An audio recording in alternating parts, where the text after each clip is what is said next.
Hey everyone, welcome to this explainer. Today, we're taking a seriously deep dive into the fascinating and sometimes a little uncomfortable psychology of human attraction.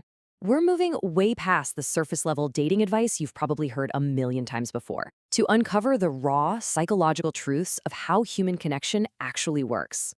Now, here's a question as old as time. When does a girl actually go crazy for a guy? Or, to put it more broadly, when does anyone become totally captivated by you? It seems simple on the surface, right? But the answer is incredibly deep. And here's the real secret.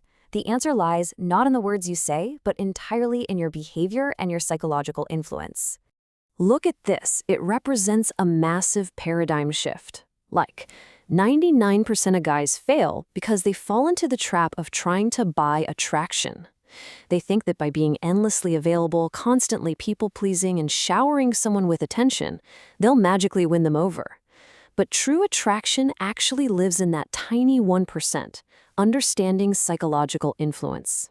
Okay, let's dive into this. Here's our roadmap for today.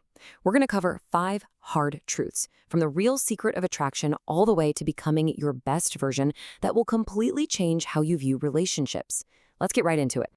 Truth number 1, the real secret of attraction, moving beyond effort. For years, you've probably been fed that traditional advice, right? Just be a good guy, give her all your time, pay attention, and everything will work out. But here is a fundamental psychological reality. Attraction absolutely cannot be forced by constant, exhausting effort. You literally can't logic someone into being attracted to you.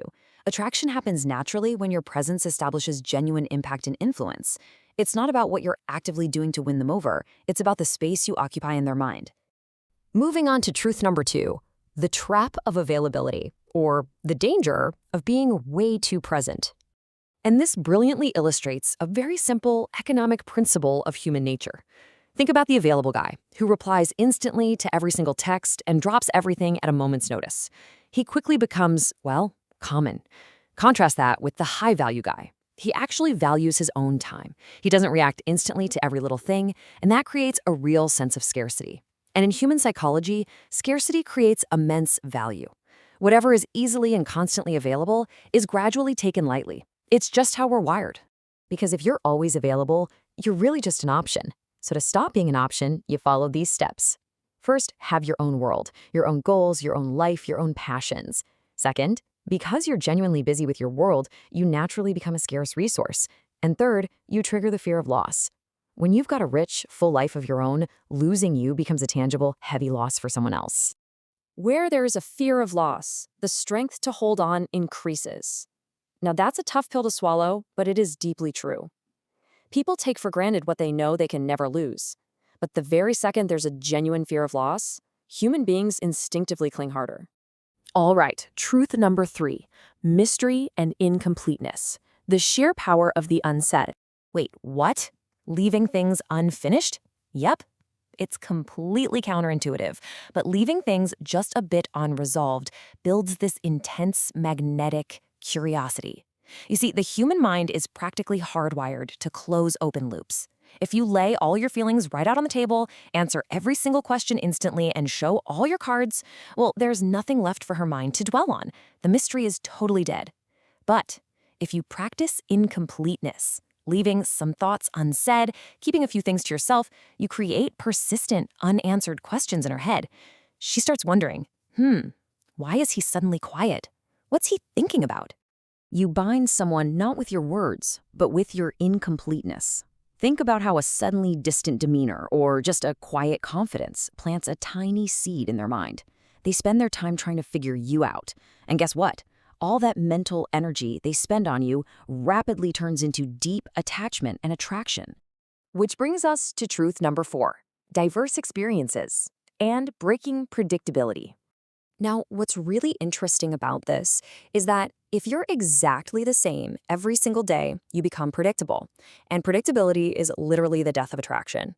If your reactions are always the same, you become ordinary. But emotional diversity, that means you aren't a one-trick pony.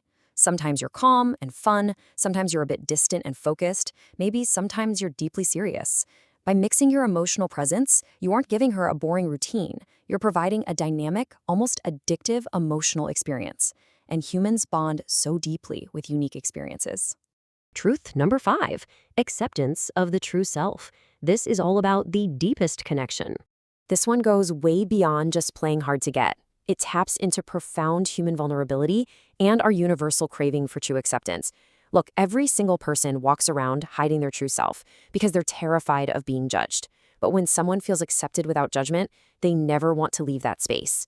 If you can create an environment where she feels completely accepted exactly as she is, without you trying to fix or change her, she's going to bond with you on a level most people never, ever experience. It's the ultimate form of psychological safety, and it is absolutely magnetic. Finally, number 6, your best version, building your own value. So the crucial point is this: we are shifting the focus entirely off of chasing someone else and redirecting it inward. You simply cannot force someone to chase you. You can't beg for attraction.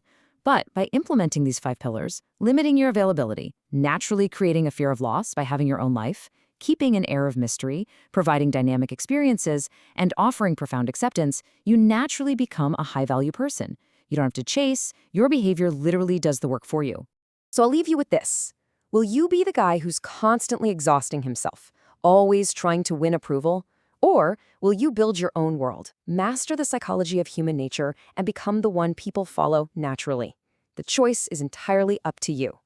Thanks so much for joining me on this explainer, and I highly encourage you to start applying these insights to your own life today. See you next time.